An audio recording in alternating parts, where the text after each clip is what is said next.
Bismillahirrahmanirrahim. Today I will explain what is meant by recording sunnah. Sunnah is what is ascribed to the Prophet, peace be upon him.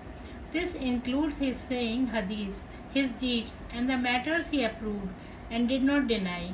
It is the second source of Islamic legislation. Some companions used to write what they heard from the Messenger, peace be upon him, for fear of forgetting it. This developed when Umar bin Abdul Aziz sent a message to the Prophet, people of Medina, and asked them to write the hadith of Allah's Messenger, peace be upon him, justifying this by, I fear the disappearance of the knowledge and the demise of its bearer. Narrated by Al-Bukhari.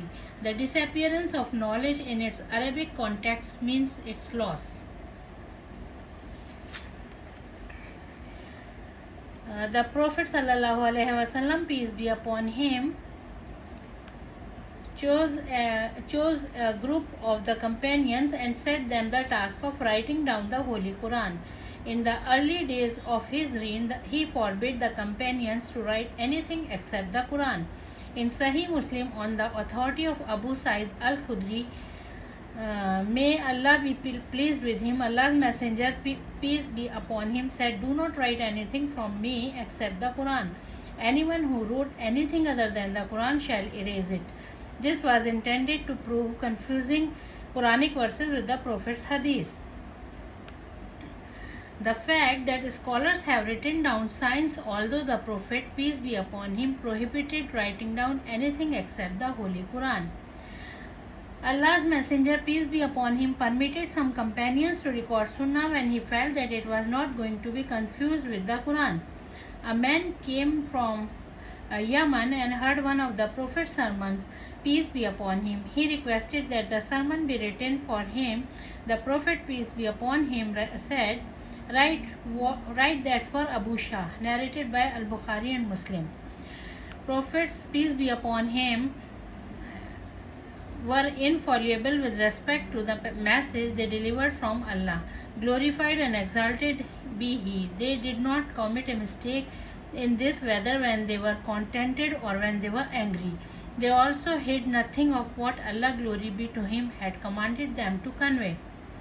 In this regard, Abdullah bin Amir ibn al-As, may Allah be pleased with them, said to Allah's Messenger, peace be upon him, O Allah's Messenger, I hear from you things, shall I write them down?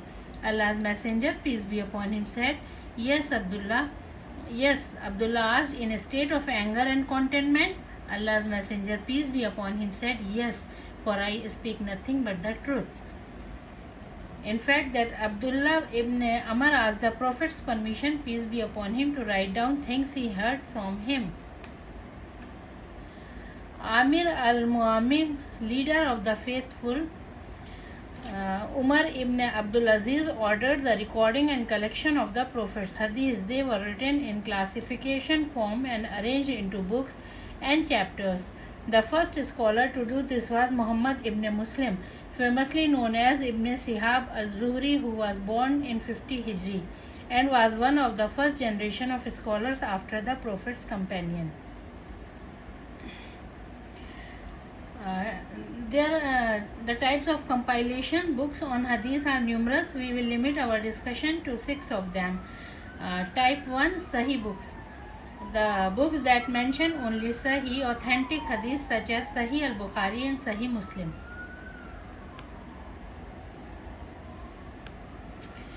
Type 2, Sunan.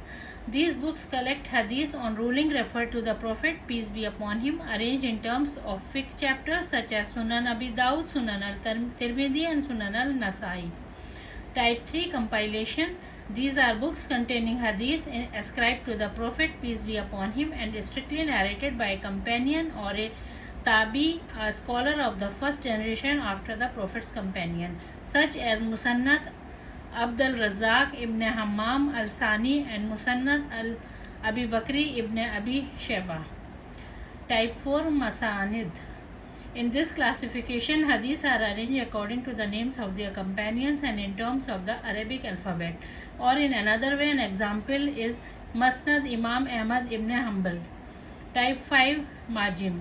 In this type, hadiths are arranged according to the sheikh of the author, such as Al-Tabrani, Tabrani's Mujam al-Kabir.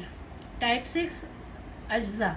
These are small books in which the author collects certain hadiths or the saying of a sheikh, such as Imam al-Bukhari's Juz li Raf al-Yadiyan section of raising the hands and Imam al-Bayhaqi's reading after the Imam.